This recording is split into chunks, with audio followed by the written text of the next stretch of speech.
Sabi ni Sam, dahan-dahan ang basa mo.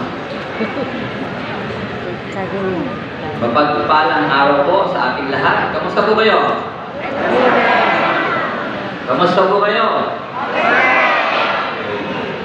Siyempre, bagong lahat ay atin muna matiin ang ating mga bisita ngayon.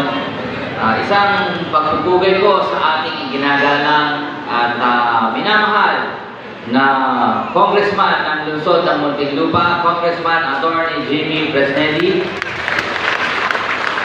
Ang ating masipag at magaling na konsihal ng lungsod ng Muntinlupa sa District 1, Councilor Attorney Alexon Diaz.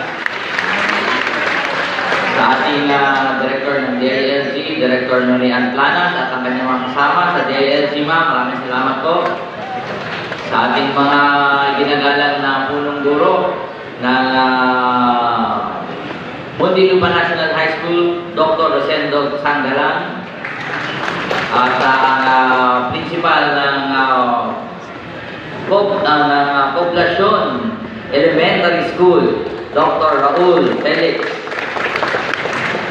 Sa ating pong mga barangay kagawad, kagawad George Arsiaga, kagawad BJ Espereta, kagawad Don Alon, kagawad Ned Soriano, kagawad Paloy Tadepa, kagawad Tata Chavez, kagawad Mekong Sabitula, ang ating barangay treasurer Raul Tabago, ating barangay secretary Saning de Mesa, ang ating dating mga kagawad, kagawad Francis Rosado at kagawad Bunso Bundayaw, sa ating SK chairman Norin Argana, ating mga SK kagawad Neil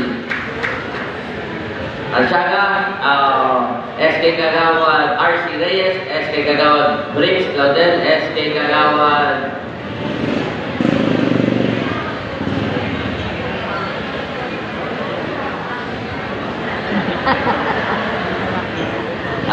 Errol Gaboa, SK kagawad Angge Austria, SK kagawad Neil Arsiaga, Max Arsiaga, sa ating mga pinuno ng tanggapan, kay Sir Mendoza ng ating Precinct Commander, sa lahat po ng mga bisita, mga senior citizens, mga iba't ibang homeowners associations, mga iba't ibang civil society organization, civic society, sa lahat po ng mga bisita, sa aking pamilya, sa aking asawa at mga anak, at sa aking ama at mga kapatid. Sa inyo pong lahat, magandang hapon po. Today is truly a special day. A day to look back on what we have achieved together, to celebrate how far we've come, and to look forward to where we're heading. Hindi po ito simpleng ulat lamang, kundi ito ay para ipagdiwang kung gaano kalayo na ang ating narating. At dahil po yun sa inyo, sapagkat ang lahat ng ating pagsisikap at tagumpay ay hindi lamang para sa kasalukuyan, kundi para sa mas magandang kinabukasan ng ating barangay. Isang kinabukasan puno ng pag-asa, pagkakaisa, at mga oportunidad para sa bawat mamamayan.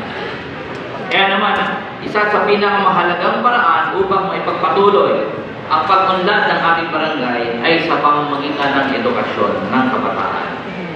Gaya nga ng sinabi ni Dr. Rizal, ay ang mga